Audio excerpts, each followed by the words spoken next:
Tu as dû le remarquer, cet automne bouscule dans l'instabilité du monde, du pays et de soi-même forcément, puisque le monde est le reflet du monde intérieur de chacun. Alors qu'est-ce qui se passe? En très très raccourci, c'est une fin de cycle. Ce qui ne fonctionne plus devient visible et s'arrête. Donc c'est le moment d'être observateur de soi et de sa vie, car 2025 est une année universelle neuve, une fin de cycle. Donc ce n'est pas une fin d'année ordinaire cette année, c'est un cycle qui se termine. Et donc un cycle qui se termine, que ce soit 12 mois ou 9 ans, eh bien ça veut dire bilan, libération, préparation du nouveau. Et alors attention, parce que cette année, eh bien si tu ne fais pas ce travail avant décembre, tu vas prolonger dans 2026 et pour 9 ans ce que tu portes encore aujourd'hui. Pourquoi 9 ans? La numérologie, et c'est pas nouveau, ça date de Pythagore, la numérologie nous dit que 9 est un cycle complet qui revient à 1 avec le 10, 1 plus 0. Donc 9 ans est un cycle avec un commencement et une fin. Donc 2017-2025, c'est le cycle que nous clôturons maintenant. Et une fin d'année 9, eh ben, c'est donc le moment de faire le bilan, non pas de l'année, mais du cycle, le bilan de ce que tu as appris et de trier ce qui a de la valeur ou pas et de laisser partir ce qui n'a plus sa place ou qui te pèse. Parce que ce que tu ne libères pas aujourd'hui, tu l'emmènes avec toi pour 2026 et pour tout le cycle suivant jusqu'en 2034. Moi, j'ai pleinement conscience de ce que je n'ai pas tranché en 2016, qui pourtant était flagrant, parce que je l'ai traîné jusqu'en juin 25. Tu vois un peu, les 9 ans. Donc, pourquoi est-ce que c'est le moment de faire ce travail? J'ai déjà expliqué pas mal de choses dans d'autres vidéos. Je mets les liens dans la description sous cette vidéo, sous le petit mot « plus » là. Tu peux les regarder avant ou après, c'est indifférent. Et d'ailleurs, abonne-toi si ce que je partage t'intéresse. Pour être informé des prochains contenus, il faut activer la petite cloche. Là, je voudrais t'expliquer ce que tu gagnes à préparer le chemin que tu veux suivre pour l'avenir, ce que ça pourra t'apporter, que tu ne soupçonnes sans doute pas, et puis comment Renouvellement Sacré peut t'accompagner avec ces exercices et ces méditations guidées. Tu sais que ton inconscient, c'est lui qui pilote beaucoup de choses à l'insu de ta conscience, de ton esprit conscient. Ton inconscient, il est marqué ou conditionné par ton vécu, par tes valeurs, par tes croyances, etc. Et il a un objectif. En PNL, on appelle ça l'intention positive. Il a une intention positive pour toi, c'est de te garder en sécurité, pour ton bien. C'est ta zone de confort ou c'est sa zone de confort et dans laquelle en général il ne se passe pas grand-chose, c'est un peu pépère. Mais parfois, cette sécurité dans laquelle il veut te garder, c'est un peu un moindre mal, c'est pas le meilleur pour toi, c'est pas très ambitieux, ce n'est pas ta zone de génie. Donc, si ce que tu vis a un côté rassurant pour toi, plus rassurant que de vivre autre chose, mais que ça ne te convient pas ou que ça ne te convient plus, voire que ça te dérange, alors c'est vraiment le moment de choisir autre chose en conscience. Et en plus, durant ce mois d'octobre, on est dans l'énergie du 1 par le 10, 1 plus 0 égale 1, donc vas-y à fond, rêve, prends une page blanche, autorise-toi à rêver. Parce que pour que ton inconscient t'aide à aller sur une autre voie, eh bien, il faut que ce soit pour lui la voie la plus rassurante, la plus sécurisée pour toi. Est-ce que tu vois? Ton inconscient, il est le pilote, mais comme le pilote de l'avion dans la nuit, s'il n'y a pas des balises sur la piste d'atterrissage ou de décollage, il ne va pas décoller ou se poser. Okay? Il va aller sur la piste qui a les balises allumées. Si c'est une autre piste, il va dévier, il va aller sur la piste allumée et ce n'est pas forcément la piste que tu veux. Donc, si tu ne définis pas en conscience ce que tu veux, si tu ne balises pas une autre piste que celle qui est devant toi en continuité du présent, tu continues de subir ton destin. Ton inconscient, il reproduit l'ancien scénario, il continue sur la voie qui n'est plus celle que tu veux. C'est un peu dommage, non? Et donc dans ce cas-là, tu n'évolues pas, tu répètes ou tu tournes en rond, et c'est exactement ce qu'on veut éviter pour évoluer. Alors tout dépend de ce que tu veux. Si tu veux évoluer et choisir en conscience ta destinée pour le cycle à venir, 2026-2034, tu peux le faire de manière structurée et guidée pour te motiver et t'aider avec Renouvellement Sacré. Je t'explique. En septembre, j'ai démarré ce programme, Renouvellement Sacré, parce qu'on était dans l'énergie du neuf. Et je voulais un outil pour ne pas faire seul ce cheminement important de fin de cycle. Et donc, avec les premières inscrites, parce que oui, nous sommes que des femmes, tiens, avec les premières inscrites, eh bien, on le fait ensemble et en conscience. Voici ce qu'on pratique et ce que tu vas vivre si tu as envie de nous rejoindre. Tout d'abord, la gratitude, pour reconnaître les cadeaux de la vie et pour élever ta vibration. La gratitude, on ne fait pas mieux. La sagesse, pour tirer les leçons des épreuves ou des succès et puis comprendre ce que tu gardes, ce que tu souhaites de garder comme richesse. Honorer chaque petit pas, c'est ce qui permet de prendre conscience aussi des grands pas.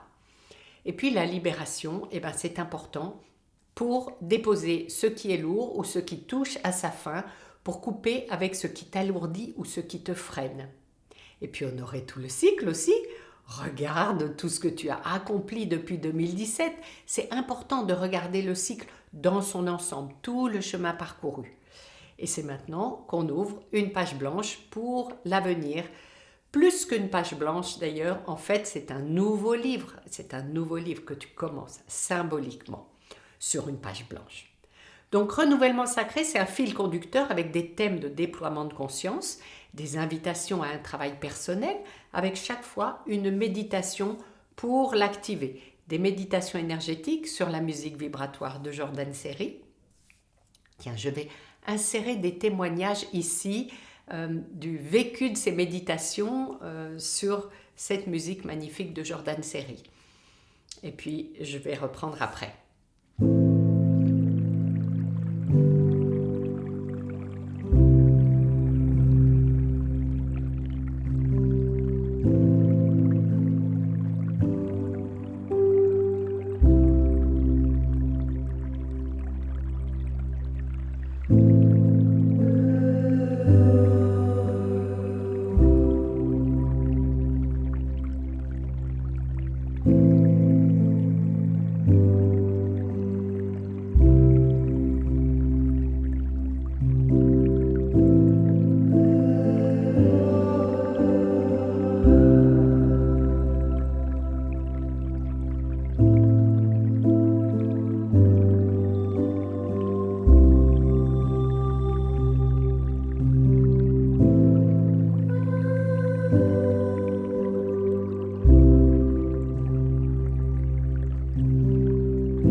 Donc ensuite, il y a le mot guide. Le mot guide, c'est le sujet d'une méditation et c'est un mot ou une phrase de transition qui vient pour t'accompagner justement jusqu'au mois de janvier. Et on a eu des belles surprises dans les mots guides. On les a partagés d'ailleurs entre nous. Et moi, j'ai eu comme mot guide connexion sacrée et ça me va parfaitement bien par rapport à ce que je vis et par rapport à ce que je veux. Et puis, on prépare aussi 9 graines de désir pour semer 9 intentions claires pour le nouveau cycle. Comme je t'ai dit, chaque thématique est composée d'une méditation énergétique guidée et d'un exercice concret de déploiement de conscience. Et puis, tu as aussi le carnet du portail, ça c'est pour noter ton chemin. Et nous avons aussi un groupe WhatsApp pour partager et pour être porté par l'énergie du collectif. Et dans ce groupe, j'ajoute des contenus selon mon inspiration et puis chacune partage aussi. On a ouvert ensemble le portail le 9 septembre et on a démarré ce cheminement, mais tu peux le rejoindre à tout moment. Le travail se poursuit en octobre, en novembre, en décembre et il y aura une deuxième grande session qui s'ouvrira en direct le 26 décembre et puis jusqu'au 8 janvier, donc encore 14 méditations et exercices de déploiement de conscience pour clôturer définitivement l'ancien cycle et ouvrir 2026, une année alignée et claire. Et donc, comme on m'a posé la question, je le redis, tu peux rejoindre le programme à tout moment, avancer à ton rythme et tu auras accès à tout, y compris la rediffusion des soirées en direct que nous avons faites. On est à l'automne, qui est une saison de récolte, et dans ta vie, tu récoltes aussi les bons fruits, les réussites, mais aussi parfois il y a des mauvaises herbes, des situations que tu ne veux plus voir repousser dans ton jardin. Eh bien, si tu ne décides pas maintenant de les éliminer, elles reviendront en 2026. Donc, est-ce que tu veux continuer avec les poids que tu portes ou est-ce que tu veux semer autre chose sur une terre fertile que tu auras nettoyée? Le choix, il est là et il est maintenant. Et comme je te l'ai dit, j'ai déjà vécu ce que ça fait de ne pas clôturer un cycle. Alors, c'était un peu moins flagrant en 98 et 2007 qui étaient aussi des années 9, même si ce sont des années puissantes, tu peux t'interroger, aller voir dans ta vie ce qui a prédominé ces années-là. C'est un peu des années tournant de vie pour moi, mais surtout en 2016, je n'ai pas pris une décision qui pourtant s'imposait vraiment, vraiment, et je l'ai payé très cher ensuite, à mon goût très cher. C'est le plus grand virage de ma vie et c'est ce qui m'a appris vraiment à ne plus jamais laisser passer une année sans faire un bilan de fin d'année et surtout une année neuve sans le gros bilan du cycle. Et c'est ce qui m'est venu aussi pour le proposer à d'autres personnes. Donc je fais un programme de fin d'année régulièrement, mais là c'est vraiment le programme de fin du cycle. Et c'est pour ça que j'ai créé donc Renouvellement Sacré en 2 temps cette année. Le premier temps avec le 9 et puis le temps d'infuser, de préparer, etc., de mûrir. Et puis le temps du renouveau, vraiment décembre-janvier. C'est pour qu'on ne subisse plus, mais qu'on choisisse en conscience. Alors si tu sens que ce message te parle, que tu veux vraiment laisser derrière toi ce qui n'a plus sa place et choisir consciemment ce que tu veux voir fleurir en 2026, eh bien tu peux rejoindre Renouvellement Sacré. Tu as les méditations guidées et les exercices de déploiement de conscience, le carnet du portail, le groupe WhatsApp et puis la grande session de décembre-janvier à venir. Toutes les informations, je vais les mettre dans la barre de description. N'attends pas décembre pour te réveiller, pour faire fin décembre comme tous les ans, parce que ce sera un peu court. Le moment de sélectionner les graines que tu conserves, de faire germer, puis de semer, eh bien c'est maintenant. J'espère que ça t'inspire, j'espère que tu as conscience de l'importance de ce travail. Merci d'avoir partagé ce moment avec moi. Pense au pouce et au partage et à mettre un commentaire, c'est ce qui donne de la visibilité pour que d'autres reçoivent ce contenu et peut-être ait ce déclic ou cette prise de conscience. Mais oui, il y a tellement de choses que je veux laisser derrière moi, il y a tellement de renouveau que je veux créer. Eh bien, rappelle-toi surtout, tu es le créateur, la créatrice de ta destinée si tu ne veux pas subir ton destin. À bientôt, ici ou ailleurs, dans Renouvellement Sacré peut-être, et souris, observe ce que ça change en toi et décide aujourd'hui ce que tu veux pour ton prochain cycle.